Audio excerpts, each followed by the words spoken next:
quand on lit la définition du harcèlement moral dans le Code du travail, je pense que c'est évident que dans une vie professionnelle, on y passera, enfin tout le monde y passera au moins une fois. Hein. Parce que si on lit la définition, c'est quand même aucun salarié ne doit subir les agissements répétés de harcèlement moral qui ont pour objet ou pour effet une dégradation de ses conditions de travail susceptible de porter atteinte à ses droits et à sa dignité, d'altérer sa santé physique ou mentale ou de compromettre son avenir professionnel. Le Code du travail avait besoin de ces articles, comme sur le harcèlement sexuel, pour révéler juridiquement qu'à un moment ça existe et qu'il peut y avoir des poursuites pour ça. Ah, ça, c'était indispensable. Mais alors, bon, à mettre en application, c'est la galère. Moi, je suis arrivée en même temps que la loi sur le harcèlement moral est arrivée en 2002, donc ça commençait à venir. Mais ce qui a un peu déclenché et qui a renforcé aussi d'ailleurs notre ministère à se mettre sur ces thématiques-là. Je dis pas qu'il faut pas les faire, moi j'en fais d'ailleurs, mais c'est tout ce qu'il y a eu sur les risques psychosociaux maintenant touchent aux organisations même du travail. Et par exemple le cas de France Télécom. À France Télécom, c'était révélateur et ça a déclenché chez nous, en tout cas dans nos services, des formations sur les risques psychosociaux, que le risque psychosocial, c'était pas qu'un individu isolé qui faisait du harcèlement moral. Le harcèlement moral, ok, il peut être diligenté par un individu, mais il peut être aussi à l'origine de l'organisation du travail qui est pathogène et qu'il faut changer des politiques de l'entreprise, de la direction d'une entreprise qui touche l'ensemble des salariés. C'est marrant parce que on en parle autant, toutes les entreprises maintenant connaissent le terme RPS ou risques psychosociaux, mais alors il n'y en a pas une qui veut changer son organisation du travail quand même. Le salarié qui pense qu'il est harcelé, qui vient à l'inspection du travail, et il fait un énorme effort pour venir à l'inspection du travail, souvent, parce que souvent c'est des gens qui sont en situation assez individuelle, finalement, assez isolée, et il vient dans ton bureau. D'abord, il prend rendez-vous, il vient dans ton bureau et il pense qu'il a fait le plus gros du travail. Que c'est fini, que maintenant, c'est à toi de t'occuper de tout. Ça, c'est un premier malentendu très, très, très important. C'est même plus que du malentendu. Et nous, on voit des gens qui arrivent, qui sont en situation de grande souffrance, de détresse, qui sont très mal, qui nous inquiètent parfois même, vu l'état dans lequel on les reçoit. Et nous, il va falloir qu'on leur explique que c'est plus compliqué, qu'on n'est pas oraux. D'abord, on n'est pas sûr qu'il y ait harcèlement, parce qu'il y a des gens qui sont pas harcelés, qui sont exploités, et ils souffrent beaucoup d'être exploités.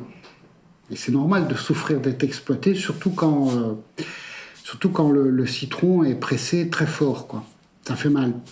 En même temps, c'est de l'exploitation, c'est pas du harcèlement. Ce qui est toujours compliqué, c'est qu'une fois qu'on a mis un mot sur une situation qui n'était pas nommée avant, donc on a tendance du coup à peut-être à l'utiliser à tort et à travers. Alors parfois c'est, je pense, absolument justifié de parler de harcèlement. Et parfois je pense effectivement que c'est de l'exploitation, ou que c'est juste la relation de travail qui fait que le lien de subordination, c'est une subordination. C'est pas, on est là c'est pas une bande de potes qui discutent et qui se met d'accord. Il y en a un qui donne des ordres à l'autre. Donc parfois, quand on refuse des congés à répétition, oui, il me harcèle, oui, il te harcèle, sauf qu'il a le droit de te refuser tes congés. Donc c'est quand même le patron qui les fixe, les congés, c'est comme ça. Voilà.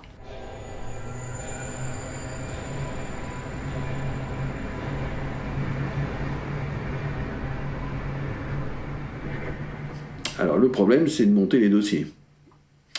Alors monter les dossiers, c'est expliquer aux gens, oui, alors c'est du harcèlement, mais il va falloir le démontrer. C'est pas à moi qu'il faut le démontrer, je veux bien vous croire, il va falloir le démontrer au juge. Quelqu'un qui n'est pas spécialement pour les salariés et qui est quelquefois pro-patronal, donc pour le démontrer, il va falloir apporter des preuves. Donc les preuves, c'est les témoignages. Les preuves, c'est de faire un registre journal où tous les jours, vous racontez ce qui se passe. Si vous recevez des mails, vous les envoyez chez vous sur votre boîte perso, ce sont des preuves comme quoi on vous demande des choses, des objectifs inatteignables, etc., etc. Vous prenez des témoignages. et vous les prenez tout de suite parce que quelqu'un vous dit je veux bien témoigner, et puis après, pour trouver le témoignage, ils ne veulent pas le donner, témoignage écrit, avec les anciens salariés de la boîte, les stagiaires qui sont passés dans la boîte, avec à peu près tout le monde, et puis essayer d'avoir le témoignage du médecin ou des médecins. Nous, sur le plan pénal, pour établir le harcèlement moral, on a besoin de faire des constats. Et qui dit constat dit que on a vu de nos propres yeux une situation indiscutable. Or, avec un sujet comme le harcèlement moral, c'est pas indiscutable les choses.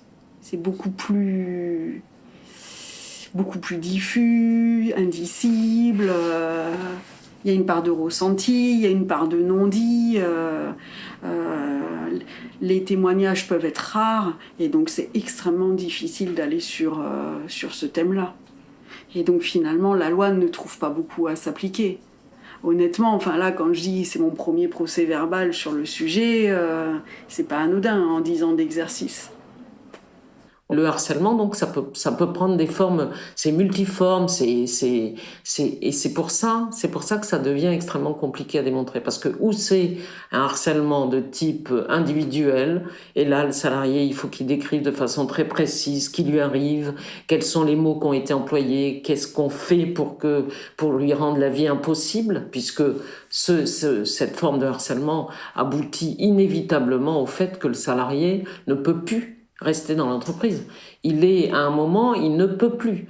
Il devient inapte à son poste, il faut qu'il se passe quelque chose, il faut que le contrat de travail soit rompu, il faut que le médecin du travail estime que le salarié il est inapte parce que c'est plus possible. Très souvent, ça se termine comme ça. Même si nous, on a pu éventuellement réussir à faire une enquête, réussir à démontrer que c'était pas possible, un certain nombre de fois, même si on a démontré ça, le salarié, il dit à la fin, je ne peux plus y retourner. Je ne peux plus. J'en ai discuté de ça avec mon père il n'y a pas tellement longtemps, puisqu'il travaillait dans une usine et que donc il a vécu des situations de discrimination syndicale assez nettes, je pense.